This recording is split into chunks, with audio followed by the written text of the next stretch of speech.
নমস্কার বন্ধুরা, আজ একটি সুন্দর শিক্ষণীয় ভিডিও তোমাদের জন্য আমি বানিয়েছি।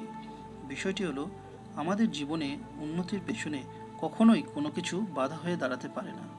জীবনে সাফল্য পাওয়ার জন্য অনেক সময় আমরা অনেককেই আদর্শ হিসেবে মেনে চলি।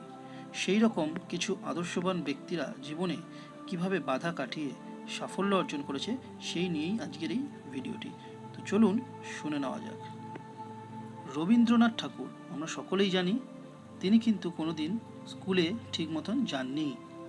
কাজী নজরুল ইসলাম, তিনি কিন্তু বেশি দূর পড়াশোনাই করতে পারেননি। লালন ফকির, যার গান আমরা শুনেছি, সে তো স্কুল কি আজ পর্যন্ত জেনে উঠতে পারেনি। আজ মানুষ তাদেরকে নিয়েই গবেষণা করে পিএইচডি ডিগ্রি অর্জন করছে। অ্যান্ড্রু কার্নেগি, তিনি ময়লা পোশাকের জন্য পার্কেই ঢুকতে পারেনি। 30 বছর পরে উনি সেই পার্কটি কিনে ফেলেন আর সাইনবোর্ডে লাগিয়ে দেন, সবার জন্য উন্মুক্ত।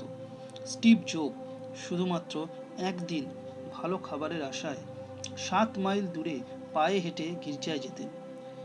ভারতের সংবিধান প্রণেতা বাবা আম্বেদকর নিম্ন বর্ণের হিন্দু ছিলেন বলে স্কুলের বারান্দায় বসে বসে ক্লাস করতেন।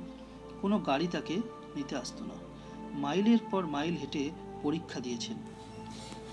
বাংলাদেশের ব্যাংকের গভর্নর বাজার থেকে চাঁদা তুলে পড়ালেখা করেছেন। উনি সবার ঋণ শোধ করতে পারলেও ওই চাঁদার টাকা শোধ করতে কোনোদিন সাহস পাননি। সুন্দর চেহারার কথা ভাবছেন। শেখ সাদির চেহারা যথেষ্টই কদাকার ছিল। লতা মঙ্গেশকর চেহারা মোটেই সুশ্রী নয়। তৈমুর লং খোড়া ছিলেন। নেপোলিয়ন বেটে ছিলেন। সচিন তেন্ডুলকরের উচ্চতা তো যথেষ্টই ছোট ছিল। আব্রাহাম লিঙ্কনের মুখ ও হাত যথেষ্ট বড় ছিল। স্মৃতিশক্তির কথা ভাবছেন।